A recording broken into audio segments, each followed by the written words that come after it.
de venir et malheureusement nos confrères ne voulaient rien savoir, malgré une lettre qui a été adressée par Serge Arab, qui était président, qui leur a été adressée. Et nous, du coup, un jour, on arrive sur le chantier, on trouve une plaque, alors que les bâtiments étaient encore là, une plaque. Alors, comment je vais faire? Un panneau de chantier, un panneau de chantier, un panneau de chantier, voilà le panneau, je pense que le panneau de chantier avec le nom de 4 confrères, de 3 confrères. Le 4e, on savait qu'il y avait un 4e, mais qui n'était pas là, qui était dans l'administration, et c'est lui qui dirigeait tout ça.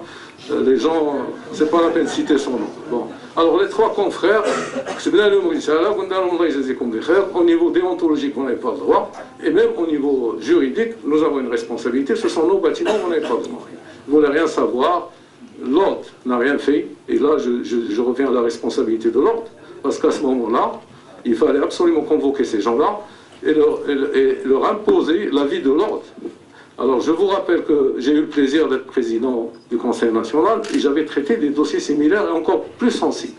Et si Rachid Louazani il est là, le dossier de Holiday Inn avec un autre confrère, et bien Louazani n'a pas tiré un trait tant que l'autre qui était Sralli, on se rappelle très bien, c'était un gros projet, il avait eu ses honoraires et il a déposé, il a remis son désistement. Je vous citerai d'autres exemples de la mairie, qui est un gros cabinet qui était sur Nado et qui avait un gros problème avec un gros projet et qui venait à l'ordre et qui avait aussi pris son chèque à Naflot, le désistement devant nous.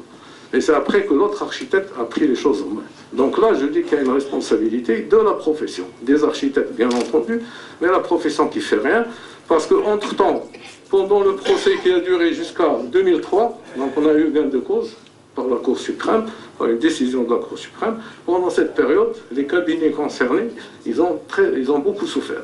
Il y en a même qui sont partis au Canada, un autre qui a fermé son cabinet. Moi-même, je suis retourné à l'administration pour pouvoir tenir le coup, parce que même avec le jugement et l'argent qu'on a récupéré, on a eu une petite indemnité qui ne couvrait même pas les frais d'avocat. Et figurez-vous que dans le temps, moi, j'avais un cabinet qui était assez étoffé, on avait tous des crédits, etc. Et les crédits dans le temps, c'était du 14 jusqu'à 16%, et même plus avec les pénalités de retard. Donc on était obligé pratiquement de fermer, donc les dégâts sont énormes, les dommages sont énormes. Et ça, si nos confrères nous avaient écoutés, ou l'ordre les avait poussés, je pense que les choses ne seraient pas arrivées là, on ne serait pas allé en justice, etc. Donc il y a une décision du ministère de la Justice. Voilà.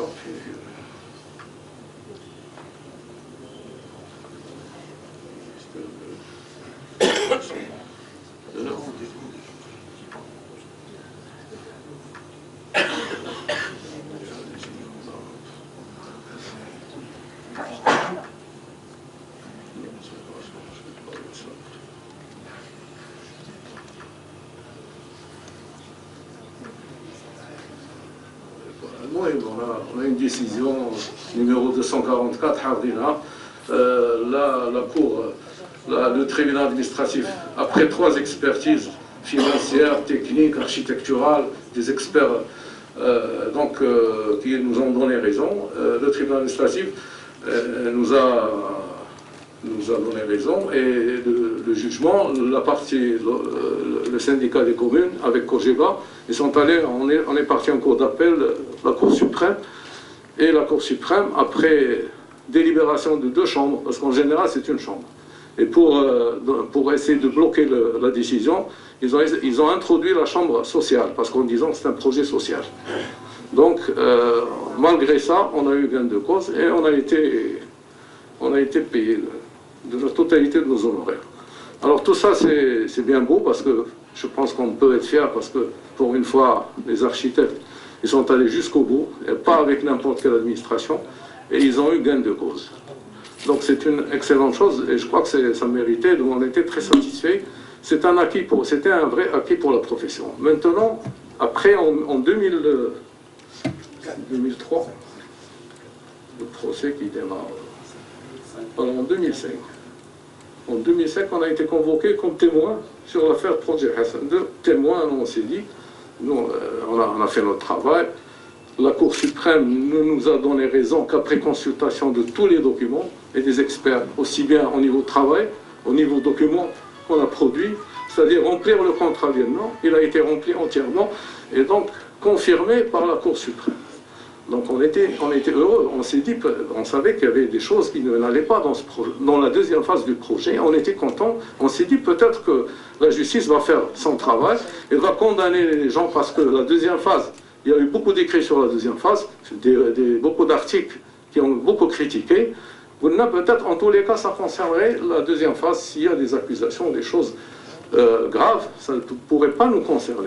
Alors on a été chez le juge d'instruction, on était content, on disait vraiment tout ce qu'on savait, tout l'historique, et puis du jour au lendemain, une semaine après je crois, on a été convoqué comme accusé. Alors on ne comprenait pas. Et en plus, dans l'équipe qui a été convoquée comme accusé, deux des confrères qui faisaient partie de la deuxième tranche n'étaient plus là, comme témoins, on les a écoutés, après ils ont disparu. Alors on n'a rien compris. Alors dans l'affaire, vous savez très bien, c'est une affaire qui, selon certains avocats, dont le processus qui a suivi par la suite, ont déclaré que c'est une affaire politique, puisqu'il y avait Abdelzak Afilal. Donc Abdelzak Afilal, c'est le problème, peut-être il était politique, et non, on se trouvait dedans. Donc, alors pendant pendant qu'on était devant le juge d'instruction, on avait dit, voilà, on a une décision de la Cour suprême qui prouve que nous avons fait notre travail. Et voilà. Alors, dans le rapport, il n'a pas pris en compte cette décision. Nous avons 115 PV de chantier et des photos de chantier. Tout cela a fait l'objet de 3 expertises, les expertises en moyenne.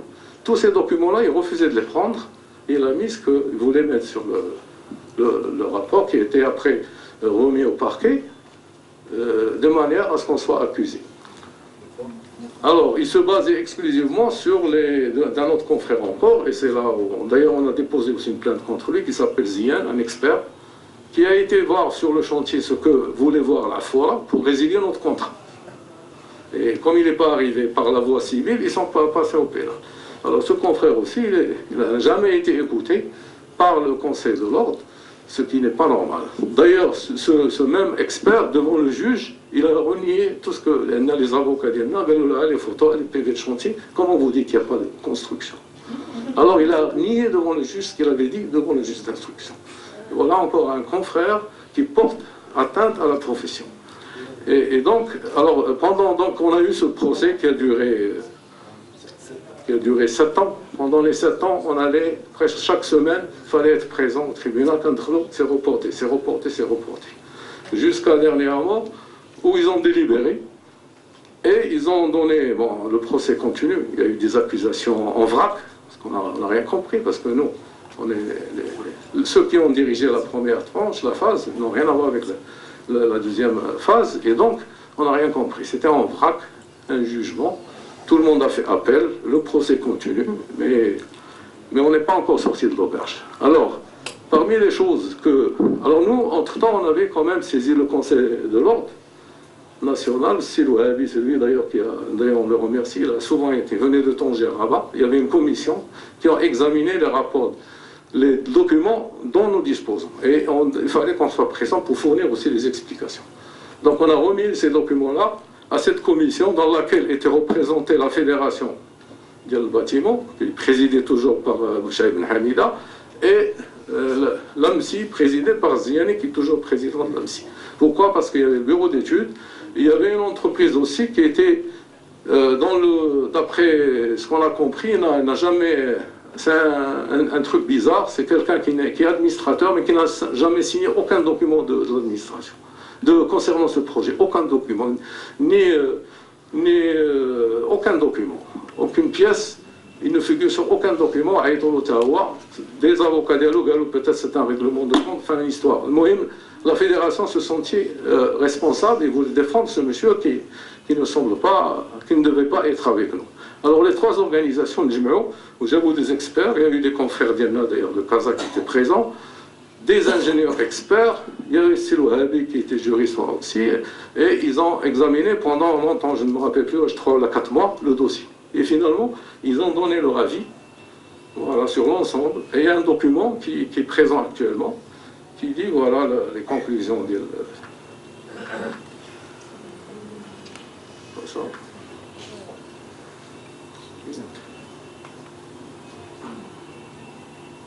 Oui, je ne vais pas rentrer tout le dossier.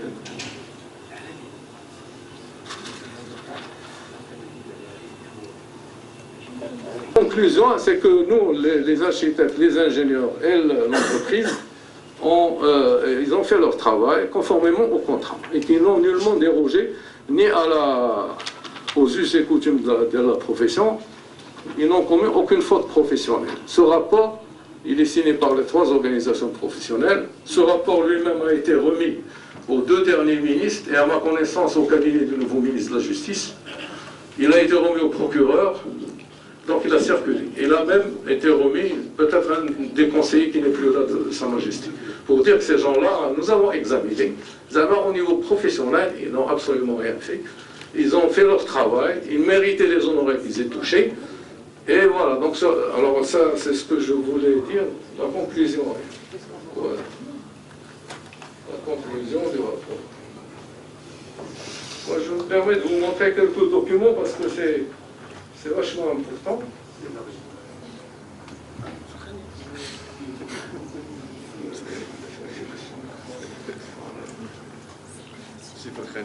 Alors la conclusion, allez, la conclusion, si tu peux dire.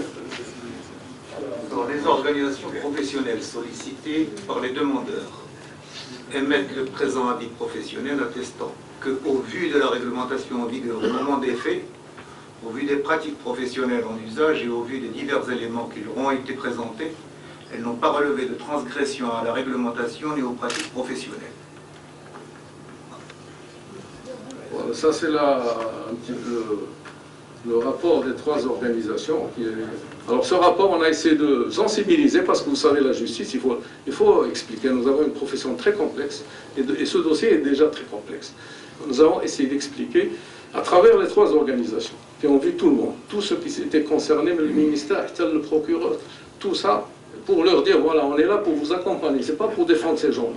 Parce que nous, et moi aussi, et tous, nous sommes tous d'accord que c'est un architecte faute, il faut qu'il paye. On n'a pas à défendre ceux qui ne font pas leur boulot, ceux qui ne vont pas sur les chantiers, ceux qui n'assument pas leur responsabilité. Mais ceux qui ont fait leur travail, on n'a pas à les sanctionner. Et donc, il fallait expliquer tout ça. Mieux encore, par la jurisprudence, il est prouvé par un des avocats, il a amené avec lui la jurisprudence concernant un processus similaire, à savoir que quand vous êtes en civil, sur la même affaire, si vous voulez la rendre pénale, il faut au moment, avant que la Cour suprême, avant que le projet, avant que le processus juridique soit bouclé, il faut la mettre en justice, le pénal avant. Or, le cas d'Yennana, non, sur la même chose, a été, et donc malgré tout ça, ça a été remis au juge par un de nos avocats. Donc tout ça pour vous dire que, je ne sais pas si j'ai oublié quelque chose. Alors, bien entendu, quand vous êtes accusé dans un procès similaire, pendant la période de 1996 jusqu'à aujourd'hui, il y a des saisies sur les comptes, il y a des machins, il y a des blocages, des saisies de biens, alors des retraits de passeport, donc ça veut dire blocage en frontière. Donc tout ça, ça concerne tous ceux qui étaient accusés et ça continue à ce jour. Voilà. Si tu veux parler des derniers... Alors je reviens, vous avez bien fait de me poser la question. Alors les... Allez, s'il te plaît, si tu peux abréger. Est-ce que conclure sur où vous en êtes? Non, rapidement. Après, il y aura des questions et des débats où... Il y a 4... Justement, on vous reproche. alors les 5 chefs